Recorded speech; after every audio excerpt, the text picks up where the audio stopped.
오늘 아침 포착된 서울 한남동 대통령 관저 입구 모습입니다. 철문 앞 도로 쪽에도 가로로 대형 버스 한 대가 서 있고 철문 뒤 관저로 향하는 길목에는 버스 3대가 세워져 통행을 막고 있습니다. 고위공직자 범죄수사처가 윤석열 대통령 체포를 처음 시도했던 지난 3일과 비교하면 버스를 늘려 겹겹이 입구를 틀어막은 겁니다. 앞서 1차 체포 시도 당시 공수처는 2차 저지선을 피해 산길로 우회했는데 이후 우회가 어렵게 산길 쪽 도로변으로 철조망을 두르는 작업 모습과 함께 관저 근처 철조망문에 쇠사슬을 감아 보강한 듯한 모습까지 포착됐습니다. 본관 건물로 향하는 길목마다 방어를 강화하며 관저 전체를 사실상 요새처럼 만든 겁니다. 차벽을 치고 철조망을 친다는 이야기는 불안하다는 의사표시죠. 자신감이 없다는 뜻입니다. 지난 1차 영장 집행 시도 당시 공수처의 증언에 따르면 경호처는 총 3차 저지선을 구축했습니다. 경호처가 한층 더 저지선을 강화했다면 대형 버스 차벽에 경호처 직원들을 배치해 빈틈을 막고 숲길 우회로를 차단한 만큼 1차 저지 때 동원했던 소형 전술 차량 등 도로 곳곳에 차량을 세워 바리케이트를 만들었을 것으로 예상됩니다. 관저 건물 근처에 추가 철조망을 설치했을 수도 있습니다. 다만 경찰과 군 병력 동원은 어려워졌습니다.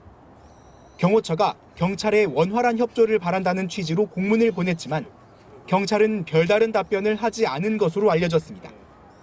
국방부도 1차 체포영장 집행 무산 이후 군 병력은 외곽 경계 등 임무에 맞게 운용하라고 경호처에 재차 요구했습니다. 경호처 자체 인력은 약 700여 명, 이 중 전직 대통령 경호 등 외부 근무 인력을 제외한 대부분이 동원될 것으로 보입니다. 야당은 경호처가 성렬산성을 쌓았다고 비판하며 국민과 헌법 질서에 맞서는 건 반역이라고 경고했습니다. MBC 뉴스 홍익표입니다. 체포영장 1차 집행 당시 현장에서 박종준 경호처장은 집행 방해를 진두지휘했습니다. 경찰은 2차 집행에 앞서 박종준 차장과 김성훈 차장 등 지휘부 4명을 먼저 체포하는 방안을 검토 중입니다. 지휘부를 먼저 와해시켜 경호원들에 대한 부당한 지시를 원천 봉쇄하면서 무력 충돌 가능성을 낮추겠다는 겁니다. 이미 체포 사유는 계속 쌓이고 있습니다. 법 집행을 조직적으로 방해하라고 지시한 데다 박종준 차장은 내란 가담 혐의도 받고 있습니다. 또 박 차장은 이미 2차례 소환 조사를 거부했고 김성훈 차장, 이진아 경비본부장도 소환을 거부했습니다. 박종준 차장의 3차 소환일은 오는 10일 금요일입니다. 박 차장이 소환에 응하지 않을 경우 경찰은 체포영장을 발부받아 관저로 향하겠다는 겁니다.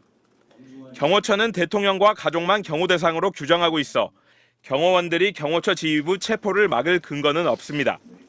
경찰은 인간벽을 세운 일반 경호원들도 특수공무집행 방해 혐의를 적용할 수 있는 차증 영상을 확보했고 다시 막으면 현장에서 체포할 수 있다는 입장입니다.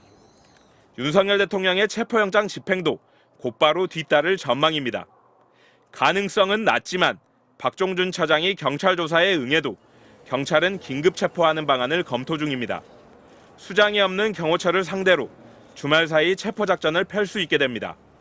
결국 윤 대통령에 대한 체포영장 재집행은 이번 주말이 유력해 보입니다.